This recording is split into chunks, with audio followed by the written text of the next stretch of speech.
आत्मीय भाइयों एवं बहनों, आपको जीवन जीने की कला पुस्तक लेखक पंडित श्री राम शर्मा आचार्य,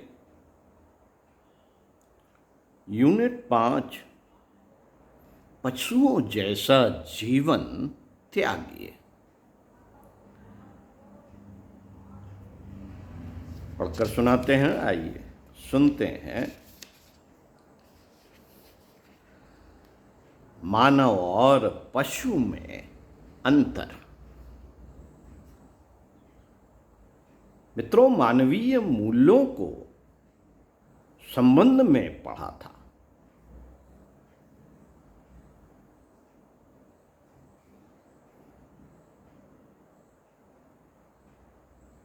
जिन्हें गीताकार ने दैवी संपदाएं कहा है, और यदि उनमें से कुछ का भी जीवन व्यवहार में समावेश कर लिया जाए तो हम श्रेष्ठ मानव कहलाने के अधिकारी हो सकते हैं। पर आवश्यकता इस बात की है कि पहले हम पशुवत जीवन त्यागने को सहमत हों। मनुष्य और पशुओं में यह अंतर है कि मनुष्य अपनी इच्छाओं और आकांक्षाओं को उठाता, उमंगता, अनुभव करता है, लेकिन पशु नहीं। यूं मनुष्य और पशु में बुद्धि का अंतर भी है, पर वह गौण है। कई प्राणी मनुष्य से भी अधिक बुद्धिमान होते हैं।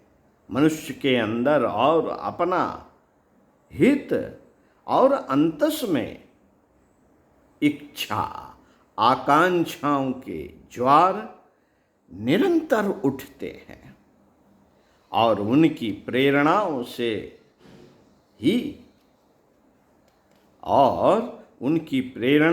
ही वह नई उपलब्धियां प्राप्त करता है, नई शोधें करता है, जबकि पशुओं में सीमित इच्छाएं होती हैं, या फिर वे अपनी नैसर्गिक आवश्यकताओं की पूर्ति के लिए ही बुद्धि का प्रयोग करते हैं। कहने का आशय यह है कि आकांक्षाएं ही मनुष्य की बौद्धिक क्षमता को गति देती हैं, उन्हें सक्रिय करती हैं। मनुष्य अपने आसपास कुछ ऐसी स्थितियां, ऐसी क्षमताएं और ऐसे साधन देखता है जो उसके पास नहीं है।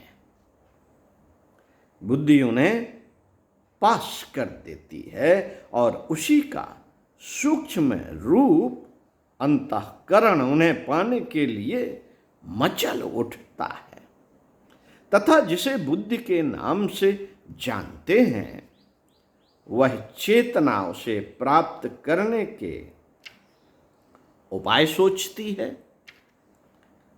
अन्य प्राणी न स्वास्थ्य की कामना करते हैं, न धन चाहते हैं, न ही उन्हें इस बात की चिंता है कि उनका प्रभाव क्षेत्र कितना व्यापक है, ना ही वे यश की कामना करते हैं। यह मनुष्य ही है जिसके मन में कामना, आकांक्षाएं उठा करती हैं। सामान्य मनुष्य स्वास्थ्य, धन, यश और प्रभाव की कामना करता है। उसके मन में इन्हीं के कल्पना चित्र स्थिर हुए नहीं। उसके मन में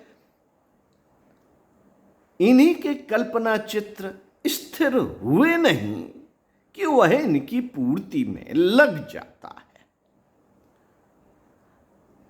उसकी मानसिक शक्तियां उस चित्र को साकार करने में जुट जाती हैं, उसके शारीरिक क्रियाकलाप अपनी आकांक्षाओं को पूरा करने के लिए सक्रिय होने लगते हैं।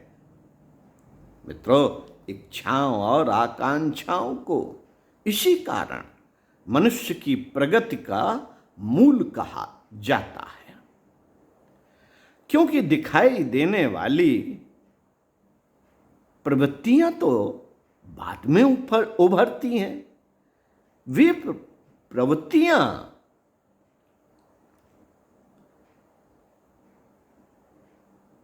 आज आकांक्षाओं के रूप में जन्म लेती हैं। यूं हमारे मन में कितनी इच्छाएं उठती रहती हैं, पर पूरी शायद उनकी 1% भी नहीं हो पाती। बाजार जा रहे हैं और दुकानों पर कई सुंदर सुंदर चीजें दिखाई देती हैं। मन चुपचाप उन पर अपनी प्रतिक्रिया व्यक्त करता चलता है, उन्हें अच्छा या बुरा बताता जाता है। इसका यही अर्थ है कि मन उन्हें प्राप्त करने अथवा छोड़ देने के निर्णय करता जा रहा है।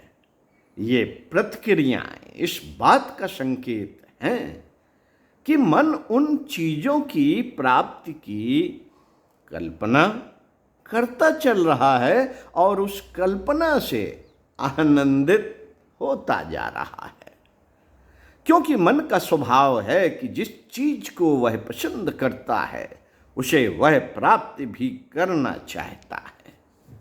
मित्रों, मनुष्य इच्छाओं का पुतला है और उसकी इच्छाएं किस स्तर की हैं, यह उसकी कार्य पद्धति, विचारों और क्रियाकलापों से पता चल जाता है। यह बात कई लोग कहते हैं कि मनुष्य कैसा है, यह उसके चेहरे पर लिखा होता है। यह बात कई लोग कहते हैं कि मनुष्य कैसा है, यह उसके चेहरे पर लिखा होता है और उसके चेहरे को देखकर पता लगाया जा सकता है कि वह क्या चाहता है। यह ठीक भी हो सकता है। शांत झील में जिस प्रकार एक पत्थर फेंकने से लहरें उठती हैं और किनारे पर आकर ही दम लेती हैं, ठीक इसी प्रकार हमारी इच्छाएं क्या हो सकती हैं, यह चेहरे पर आने वाले हाव भावों से मालूम होता है। ओम शांति। इसी क्रम में आपको आगे पढ़कर सुनाएंगे इच्छाओं का पुतला मनुष्य। वीडियो के इसी क्रम में सुनेंगे। साथियों, अगले वीडियो में आपको पता चलेगा कि इच्छाओं का पुतला कैसे है मनुष्य। पढ़ते रहिए कुछ अच्छा, सुनते रहिए कुछ अच्छा। ओम शांति।